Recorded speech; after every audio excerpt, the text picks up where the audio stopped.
many people within Number 10 have received these fixed penalty notices, and now also the Prime Minister and the Chancellor. We need an apology from every single person that's received a fixed penalty notice, and the Prime Minister has to answer why he has acted in this way and received this sanction from the Met Police.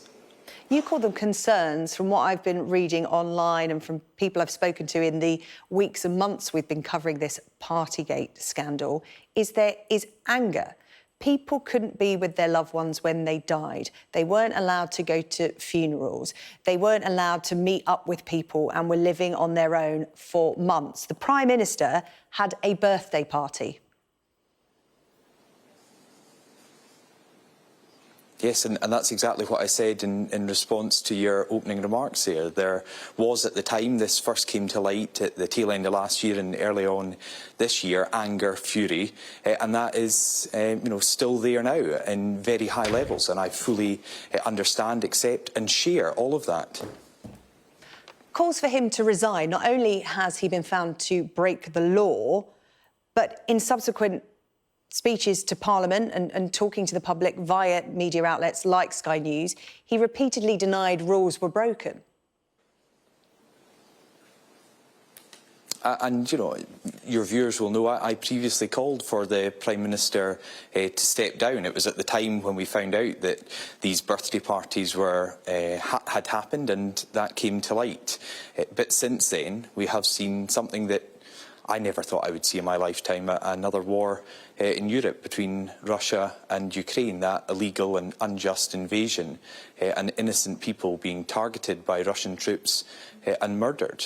We've got reports this morning of the US and the UK investigating claims that there may have been chemical weapons used in Ukraine. All of that, for me, changes the situation right now. So you don't think the Prime Minister should resign because there is war in Ukraine? You don't think the Prime Minister should resign because there is war in Ukraine? I mean, I've had tweets from people saying, for goodness sake, we changed the Prime Minister during World War II. You can't just keep a Prime Minister who has lied to the public and to Parliament, who has broken the law because there is war in Europe. Well, you will know that when there was a previous change during World Wars, that the rules for changing a leader were quite different, and it could be done just by MPs alone. Now it's a process that goes out to party members and takes several months. However, I was also saying there that the leadership has been welcomed by President Zelensky. You saw with the walkabout around Kyiv between President Zelensky and the Prime Minister at the weekend just how important that relationship between the UK and Ukraine is at the moment, the support we're giving to the people in Ukraine to defend their country. But you could argue that President Zelensky is putting on a united front to get what he wants from the UK. If President Zelensky wants support from the UK, he will deal with whoever is presented to him. It's not because he's mates with Boris Johnson.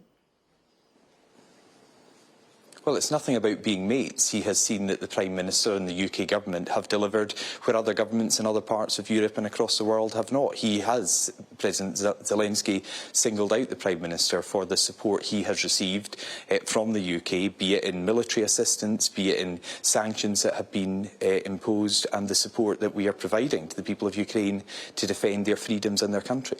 So you want the Prime Minister to remain in place for the moment. Do you want him to lead you into the next election? Well, I'm not getting into any hypotheticals. What I've said today is, as there is a war ongoing it's not hypothetical. in Ukraine, there will be another general front, election.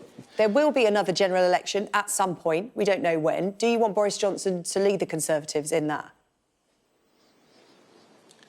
And what I'm saying is, at the moment, when we are dealing with this ongoing crisis, the focus has to be on that, because the only person who benefits from any destabilisation here in the UK is Vladimir Putin, and I don't want to do anything to benefit a war criminal like Putin.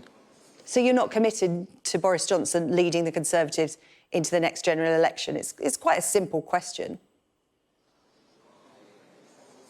Well, we don't know where we will be in a couple of years' time when the next general election is due. I'm looking at the situation right now. I'm looking at where we were just a few months ago when I previously spoke out against the Prime Minister, and I'm looking at where we are now. Things change a lot in a very short period of time. So where we are now, you would be happy for him to lead the Conservatives at the next election?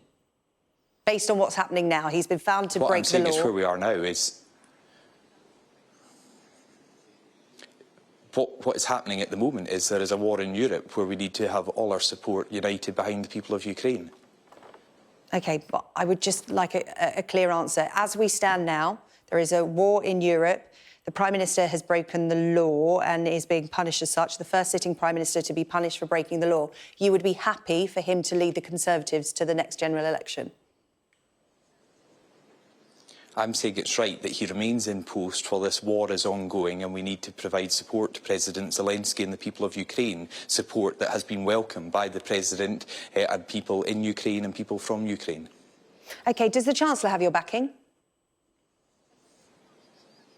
The Chancellor has questions to answer on this as well, and I said again, I think in response to your first question, that every single person that has received a fixed penalty notice has to apologise for that and explain their actions, because you're right, at the time that there was this party that they've now been fined over, people were following the rules, every single rule that was put in place.